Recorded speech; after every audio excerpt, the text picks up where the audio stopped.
अस्त व्यस्त होनी शुरू हो जाती। बीमारी के आने के 6 महीने पहले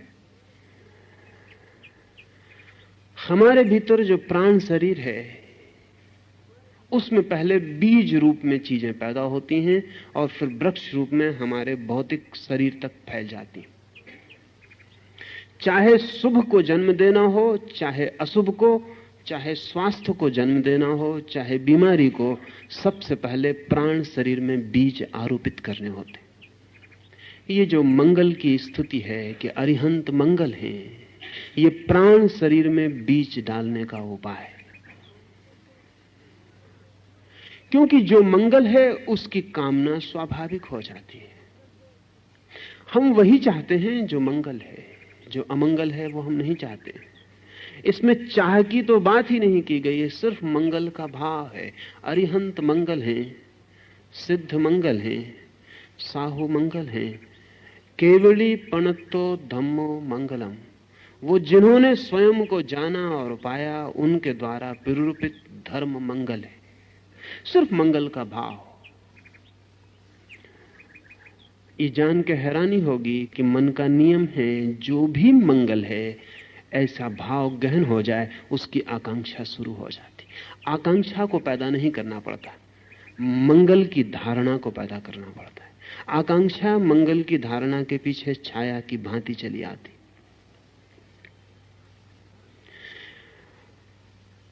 धारणा पतंजलि योग के 8 अंगों में कीमती अंग है, जहां से अंतरयात्रा शुरू होती है। धारणा, ध्यान, समाधि। 6वां सूत्र है धारणा, 7वां ध्यान, 8वां समाधि। ये जो मंगल की धारणा है ये पतंजलि योग सूत्र का 6वां सूत्र है और महावीर के योग सूत्र का पहला। क्योंकि महावीर का मानना यह है कि धारणा से सब शुरू हो जाता है। धारणा जैसे ही हमारे भीतर गहन होती है, हमारी चेतना रूपांतरित होती है। न केवल हमारी, हमारे पड़ोस में जो बैठा है उसकी भी। ये जान के आपको आश्चर्य होगा कि आप अपनी ही धारणाओं से प्रभावित नहीं होते, आपके निकट जो धारणाओं के प्रवाह बहते हैं उनसे भी प्रभावित होते। इसलिए महावीर ने कहा है अज्ञानी से दूर रहना मंगल है, ज्ञानी के निकट रहना मंगल है।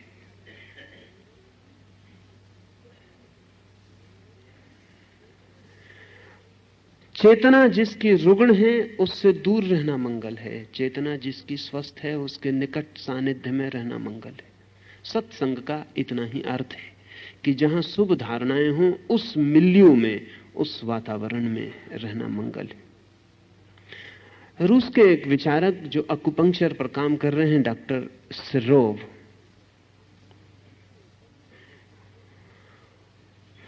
उन्होंने यांत्रिक आविष्कार किए हैं जिनसे पड़ोसी की धारणा आपको कब प्रभावित करती है और कैसे प्रभावित करती है उसकी जांच की जा सकती है। आप पूरे समय पड़ोस की धारणाओं से इंपोज किए जा रहे हैं। आपको पता ही नहीं कि आपको जो क्रोध आया है जरूरी नहीं कि आपका ही हो, वह आपके पड़ोसी का भी हो सकता है। भीड़ में बहुत मौकों पर आपको ख्याल नहीं है, भीड़ में एक आदमी जम्हाई लेता है और 10 आदमी उसी क्षण अलग अलग कोनों में बैठे हुए जम्हाई लेना शुरू कर देते।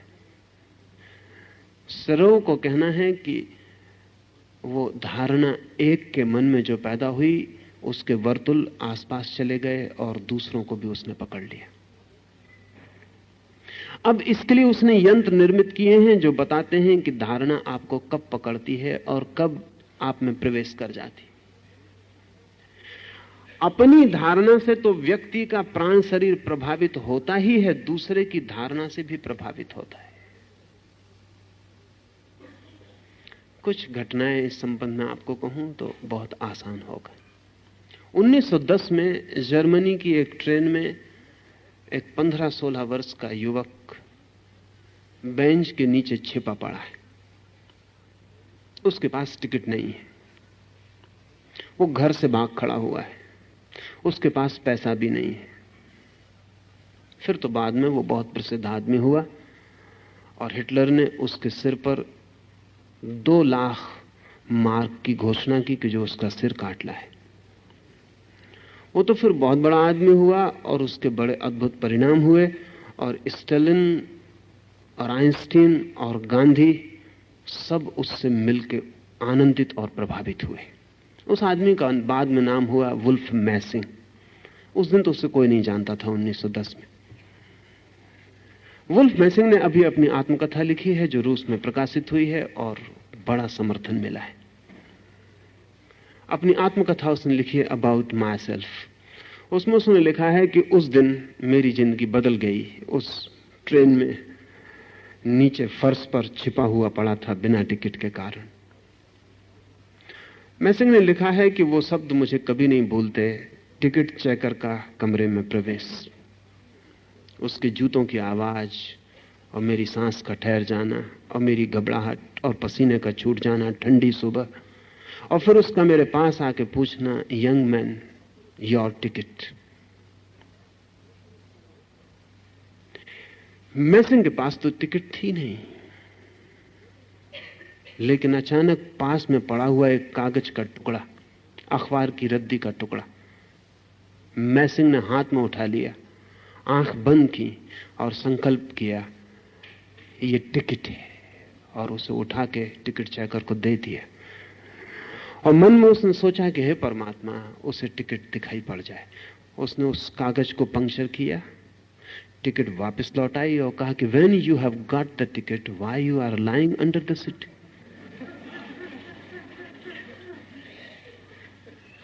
पागल हो, जब टिकट तुम्हारे पास तो नीचे क्यों पड़े हो? मैसिंग को खुद भी भरोसा नहीं आया, लेकिन इस घटना ने उसकी पूरी जिंदगी बदल दी। इस घटना के बाद पिछली आधे 50 वर्षों में जमीन पर वो सबसे महत्वपूर्ण आदमी था जिसे धारणा के संबंध में सर्वाधिक अनुभव थे। मैसिंग की परीक्षा दुनिया में बड़े बड़े लोगों ने ली। 1940 में एक नाटक के मंच पर, जहां वो अपना प्रयोग दिखला रहा था लोगों में विचार संक्रमित करने का, अचानक पुलिस आके मंच को पर्दा गिरा दिया और लोगों से कहा कि यह कार्यक्रम समाप्त हो गया क्योंकि मैसिंग गिरफ्तार कर लिया गया। मैसिंग को तत्काल बंद गाड़ी में डाल के क्रिमिनल ले जाया गया और स्टालिन के सामने मौजूद किया गया। स्टालिन ने कहा, मैं मान नहीं सकता कि कोई किसी के दूसरे की धारणा को सिर्फ आंतरिक धारणा से प्रभावित कर सकता है, क्योंकि अगर ऐसा हो सकता है तो फिर आदमी सिर्फ पदार्थ नहीं रह जाता। तो मैं तुम्हें इसलिए पकड़ के बुलाया हूं कि तुम मेरे सामने सिद्ध करो। तो मैसिंग ने कहा, आप जैसा भी चाहें। तो स्टालिन ने कहा कि कल 2 बजे तुम यहां रहो बंद, 2 बजे आदमी तुम्हें ले जाएंगे मॉस्को के बड़े बैंक में। तुम क्लर्क को 1 लाख रुपया सिर्फ धारणा के द्वारा निकलवा के ले आओ। पूरा बैंक मिलिट्री से घेरा गया है। 2 आदमी पिस्तौलें लिए हुए मैसिंग के पीछे। ठीक 2 बजे उसे बैंक में ले जाया गया। उसे कुछ पता नहीं कि किस काउंटर पर उसे ले जाया जाएगा। जाके ट्रेजरर के सामने उसे खड़ा कर दिया गया। उसने कोरा कागज उन 2 आदमियों के सामने निकाला, कोरे कागज को 2 क्षण देखा, ट्रेजरर को दिया और 1 लाख रूबल। ट्रेजरर ने कई बार उस कागज को देखा, चश्मा लगाया, वापस गौर से देखा और फिर 1 लाख रुपया, 1 लाख रूबल निकाल के मैसिंग को दे दिए। मैसिंग ने बैग में वापस अंदर रखे, स्टालिन को जाके रुपए दिए। स्टालिन ने कहा, हैरानी। वापस मैसिंग लौटा, जाके क्लर्क के हाथ में वो रुपए वापस दिए और कहा, मेरा कागज वापस लौटा दो। जब क्लर्क ने वापस कागज देखा तो वो खाली था। उसे हार्ट अटैक का दौरा पड़ गया, वो वहीं नीचे गिर पड़ा। तो वो बेहोश हो गया, उसकी समझ के बाहर हो गई बात कि क्या हुआ है। लेकिन स्टालिन इतने से राजी न हुआ।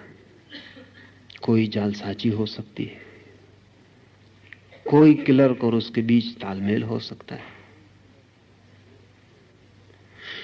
तो क्रेमलिन के कमरे में उसे बंद किया गया, हजारों सैनिकों का पहरा लगाया गया और कहा कि ठीक 12:05 पर वो सैनिकों के पहरे के बाहर हो जाए।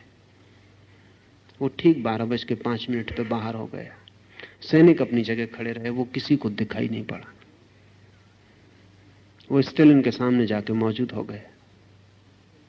इस पर भी स्टालिन को भरोसा नहीं आया, और भरोसा आने जैसा नहीं था, क्योंकि स्टालिन की पूरी फिलॉसफी, पूरा चिंतन, पूरा कम्युनिज्म का धारणा सब बिखरती है। ये एक आदमी कोई धोखाधड़ी कर दे और सारा का सारा मार्क्सियन चिंतन का आधार गिर जाए। लेकिन स्टालिन प्रभावित जरूर इतना हुआ कि उसने तीसरे प्रयोग के लिए और प्रार्थना की। उसकी दृष्टि में जो सर्वाधिक कठिन बात हो सकती थी वो ये थी, उसने कहा कि कल रात 12 बजे मेरे कमरे में तुम मौजूद हो जाओ, बिना किसी अनुमति पत्र के। ये सर्वाधिक कठिन बात थी, क्योंकि स्टालिन जितने गहन पहरे में रहता था उतना पृथ्वी पर दूसरा कोई आदमी कभी नहीं रहा। पता भी नहीं होता था कि स्टालिन किस कमरे में है क्रेमलिन के। रोज कमरा बदल दिया जाता था ताकि कोई खतरा ना हो, कोई बम ना फेंका जा सके, कोई हमला ना किया जा सके। सिपाहियों की पहली कतार जानती थी कि 5 नंबर कमरे में है, दूसरी कतार जानती थी कि 6 नंबर कमरे में है, तीसरी कतार जानती थी कि 8 नंबर कमरे में है। अपने ही सिपाहियों से भी बचने की जरूरत स्टालिन को थी। कोई पता नहीं होता था कि स्टालिन किस कमरे में। स्टालिन की खुद पत्नी भी स्टालिन के कमरे का पता नहीं रख सकती थी। क्रेमलिन के सारे कमरे जिनमें स्टालिन अलग अलग होता था करीब करीब एक जैसे थे, जिनमें वो कहीं भी किसी भी क्षण हट सकता था। सारा इंतजाम हर कमरे में था। ठीक रात 12 बजे पहरेदार पहरा देते रहे और मैसिंग जाके स्टालिन की मेज के सामने खड़ा हो गया। स्टालिन भी कब गया और स्टालिन ने कहा कि तुमने ये किया कैसे, ये असंभव है। मैसिंग ने कहा मैं नहीं जानता, मैंने कुछ ज्यादा नहीं किया, मैंने सिर्फ एक ही काम किया कि मैं दरवाजे पर आया और मैंने कहा कि मैं आई एम बेरिया। वो बेरिया रूसी पुलिस का सबसे बड़ा आदमी था, स्टालिन के बाद नंबर 2 की ताकत का आदमी। बस मैंने सिर्फ इतना ही भाव किया कि मैं बेरिया हूं और तुम्हारे सैनिक मुझे सलाम बजाने लगे और मैं भीतर आ गया। स्टालिन ने सिर्फ मैसिंग को आज्ञा दी कि वो रूस में घूम सकता है और प्रमाणिक है। 1940 के बाद रूस में इस तरह के लोगों की हत्या नहीं की जा सकी, वो सिर्फ मैसिंग के कारण। 1940 तक रूस में कई लोग मार डाले गए जिन्होंने इस तरह के दावे किए थे। कार्ल आटोविच नाम का एक आदमी 1937 में रूस में हत्या की स्टालिन की आज्ञा से, क्योंकि वो भी जो करता था वो ऐसा था कि उससे कम्युनिज्म की जो मटेरियलिस्ट भौतिकवादी धारणा है वो बिखर जाती है। अगर धारणा इतनी महत्वपूर्ण हो सकती है तो स्टालिन ने आज्ञा दी अपने वैज्ञानिकों को कि मैसिंग की बात को पूरा समझने की कोशिश करो, क्योंकि इसका युद्ध में भी उपयोग हो सकता है। और जो आदमी मैसिंग का अध्ययन करता रहा उस आदमी ने, नामोव ने कहा है कि जो अल्टीमेट वीपन है युद्ध का, आखिरी जो अस्त्र सिद्ध होगा वो ये मैसिंग के अध्ययन से निकलेगा। क्योंकि जिस राष्ट्र के हाथ में धारणा को प्रभावित करने के मौलिक सूत्र आ जाएंगे उस राष्ट्र को अणु की शक्ति से हराया नहीं जा सकता। सच तो यह है कि जिनके हाथ में अणु बम हो उनको भी धारणा से प्रभावित किया जा सकता है कि वो अपने ऊपर ही फेंक ले। एक हवाई जहाज बम फेंकने आ रहा हो, उसके पायलट को प्रभावित किया जा सकता है कि वापस लौट जाए, अपनी ही राजधानी पर गिरा दे। नामोव ने कहा है कि the ultimate weapon in war is going to be psychic power. ये धारणा की जो शक्ति है ये आखिरी अस्त्र सिद्ध होगा। इस पर रोज काम बढ़ता चला जाता है। स्टालिन जैसे लोगों की उत्सुकता तो निश्चित ही विनाश की तरफ होगी। महावीर जैसे लोगों की उत्सुकता निर्माण और सृजन की ओर है। इसलिए मंगल की धारणा, महावीर ने कहा है, भूल कर भी स्वप्न में भी कोई बुरी धारणा मत करना, क्योंकि वो परिणाम ला सकती है। आप राह से गुजर रहे हैं, आप सोचते हैं मैंने कुछ किया भी नहीं, एक मन में ख्याल भर आ गया कि इस आदमी की हत्या कर दूं। आपने कुछ किया नहीं। कि इस दुकान से फला चीज चुरा लूं। आप चोरी करने नहीं भी गए, लेकिन क्या आप निश्चिंत हो सकते हैं कि राह पर किसी चोर ने आपकी धारणा न पकड़ ली होगी?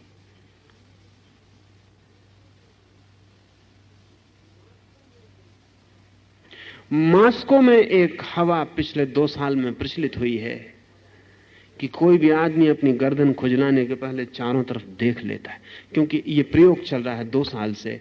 मोनिन नाम का वैज्ञानिक सड़कों पर प्रयोग कर रहा है। वह आपके पीछे आके कहेगा आपकी गर्दन पे कीड़ा चढ़ रहा है, मन में अपने गर्दन खुजला रही है, खुजलाओ जल्दी, और लोग खुजलाने लगते हैं। अब तो यह खबर इतनी फैल गई क्योंकि उसने हजारों लोगों पर प्रयोग किया है, राह के चौरस्तों पर खड़े होकर, होटल में बैठकर, ट्रेन में चढ़ के। और मानन इतना सफल हुआ है कि 98%, 98% सही होता है। जिसके पीछे खड़े होकर वो भावना करता है कि गर्दन खुजला रही है, कीड़ा चढ़ रहा है, जल्दी खुजलाओ, वो जल्दी खुजला। अब तो लोगों को पता चल गया सच में भी कीड़ा चढ़ा हो तो लोग पहले देख लेते हैं कि वो मानन नाम का आदमी आसपास तो नहीं। जब से मानन का प्रयोग सफल हुआ है तब से मस्तिष्क के बाबत एक नई जानकारी मिली है, और वो ये कि मस्तिष्क सामने से जितनी शक्ति रखता है उससे चौगुनी शक्ति मस्तिष्क के पीछे के हिस्से में।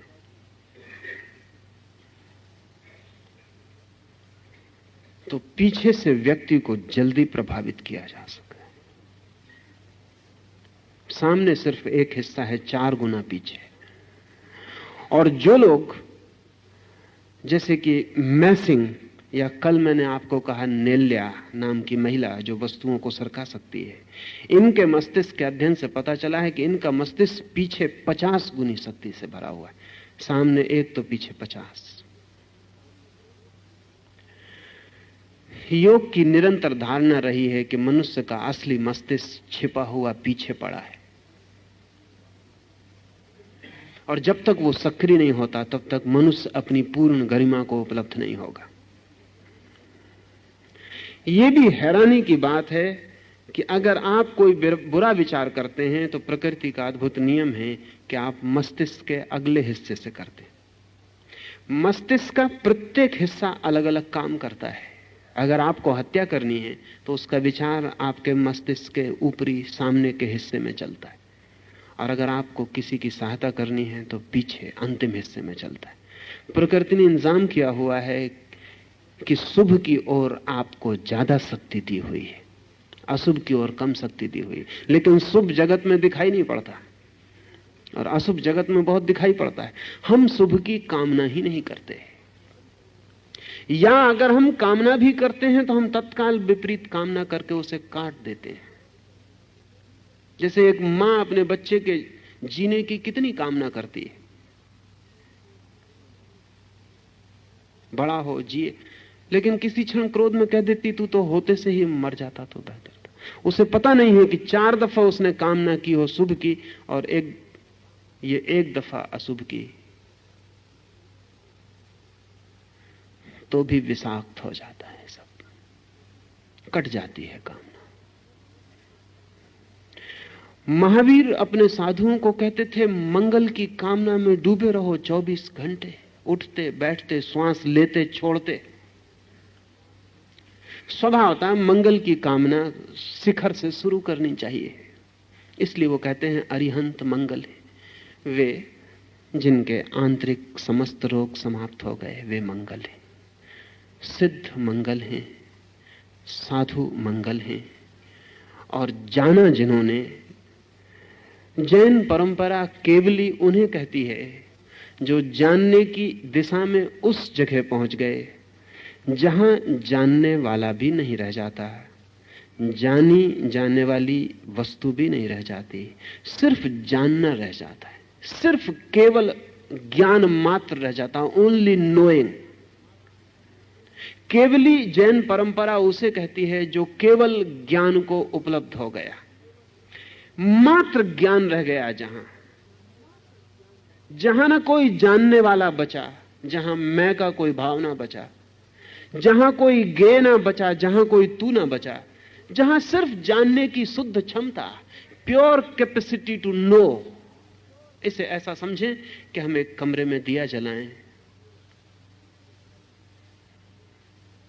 तो दिए की बाती है, तेल है, दिया है, फिर कमरे में दिए का प्रकाश है, और उस प्रकाश से प्रकाशित होती चीजें हैं, कुर्सी है, फर्नीचर है, दीवार है, आप है। अगर हम ऐसी कल्पना कर सकें कि कमरा शून्य हो गया, न दीवार है, न फर्नीचर है, कुछ भी नहीं, दिए में तेल भी ना रहा, दिए की देह भी ना रही, सिर्फ ज्योति रह गई,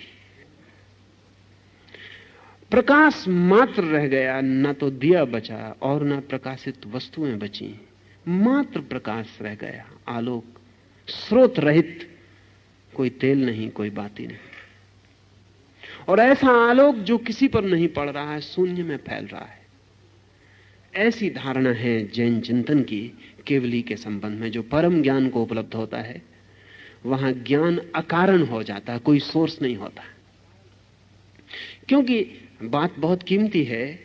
जैन परंपरा कहती है कि जिस चीज का भी सोर्स होता है वो कभी ना कभी चुक जाती, चुक ही जाएगी, कितना ही बड़ा स्रोत क्यों ना हो। सूर्य भी चुक जाएगा एक दिन, बड़ा है स्रोत, अरबों वर्षों से रोशनी दे रहा है।